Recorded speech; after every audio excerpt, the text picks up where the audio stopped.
1939 में शुरू हुआ दूसरा विश्व युद्ध निर्णायक स्थिति की ओर पहुंच रहा था, लेकिन जापान के हमले थमने का नाम नहीं ले रहे थे। ऐसे में अमेरिका ने वो कदम उठाया जिसका ना तो दुनिया में किसी को इल्म था और ना ही भविष्य में कोई भी वो मंजर देखना चाहेगा। 6 अगस्त 1945 जापान के हिरोशिमा में सोमवार की सुबह थी।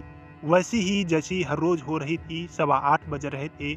धूप निकली चुकी थी। लोग अपने दफ्तरों की ओर कदम बढ़ा रहे थे। बच्चे अपने स्कूलों में पहुंच चुके थे। तभी करीब 4 लाख की जनसंख्या वाले इस शहर के ऊपर आसमान में एक अमेरिकी B-29 फाइटर प्लेन दिखाई पड़ा। यह लड़ाकू विमान फिलीपींस के तिनयान द्वीप से उड़ा था और 6 घंटे बाद हिरोशिमा पहुंचा था।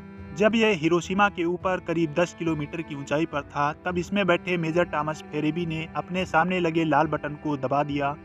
बटन दबा और बम जमीन की ओर चल पड़ा। 43 सेकंड बाद जमीन से करीब 585 मीटर की ऊंचाई पर बम फट पड़ा। 64 किलो यूरेनियम के बने इस बम का नाम था लिटिल बॉय। हिरोशिमा के एक सबसे व्यस्त पुल आईओई के ठीक ऊपर फटना था इसे, पर तेज हवाओं के झोंकों ने उसे टारगेट से 240 मीटर धक्का दिया। बम फटा एक अस्पताल के ऊपर 10 लाख डिग्री सेल्सियस की प्रचंड गर्मी निकली और 3 किलोमीटर व्यास के दायरे में तुरंत जो कुछ भी आया खत्म हो गया। तो दोस्तों, जानते हैं वीडियो में इस परमाणु बम की कहानी। अगस्त 1945 तक जापान लगभग युद्ध हार चुका था, लेकिन अमेरिका के सामने सवाल ये उठ रहा था कि आखिर जापान कब सरेंडर करेगा। दूसरी ओर अमेरिका के तत्कालीन राष्ट्रपति हैरी ट्रूमन को परमाणु बम तैयारी होने की चीज जानकारी भी मिल चुकी थी। ऐसे में उन्हें अब ये फैसला करना था कि क्या इस बम का इस्तेमाल युद्ध को खत्म करने के लिए करना है।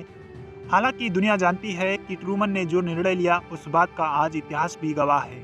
1942 की शुरुआत से ही अमेरिका जापान पर बम गिरा रहा था। अप्रैल 1944 से लेकर अगस्त 1945 के बीच अमेरिकी बमबारी में जापान के 3,33,000 लोग मौत की नींद सो गए। मार्च 1945 में टोक्यो पर हमला किया गया, जिसमें 80,000 लोगों की जान गई, लेकिन जापान ने सरेंडर करने से इनकार कर दिया। तब अमेरिका ने यह मान लिया कि सिर्फ नॉर्मल बमबारी के जरिए जापान घुटने नहीं टेकने वाला है। अमेरिका के पास ये भी ऑप्शन था कि वह जापान पर जमीनी हमला बोले, लेकिन जापान ऐसा करने पर और भी ज्यादा आक्रामक हो जाता। जापानी लोग देश को बचाने के लिए किसी भी हद तक जा सकते थे। 1945 में ही हुए इवो जिमा युद्ध में अमेरिका के 6200 सैनिक और ओकिनावा युद्ध में 13,000 सैनिकों और नाविकों की मौत हुई थी। इसलिए जमीनी हमला बोलना अमेरिका के लिए मुफीद नहीं लग रहा था। अमेरिकी वैज्ञानिक जुलाई 1945 में परमाणु बम का सफल परीक्षण कर चुके थे, जब दूसरे विश्व युद्ध के दौरान नाजी जर्मनी समर्पण कर चुका था। लेकिन अमेरिकी राष्ट्रपति हैरी ट्रूमन के सामने उसके बाद जापान की चुनौती बनी हुई थी।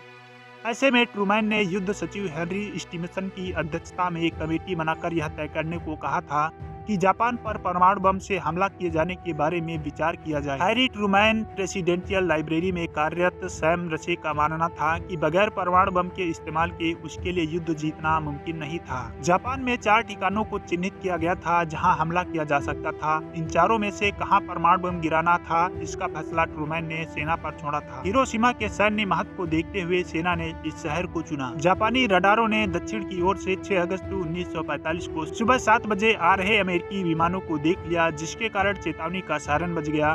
अमेरिकी वायुसेना के कर्नल पॉल डिपेट्स ने अपनी B-29 विमान से 8:15 पर लिटिल बॉय को हिरोशिमा के ऊपर गिराया और लिटिल बॉय को एनोला गे से नीचे आने में पूरे 43 सेकंड लगे।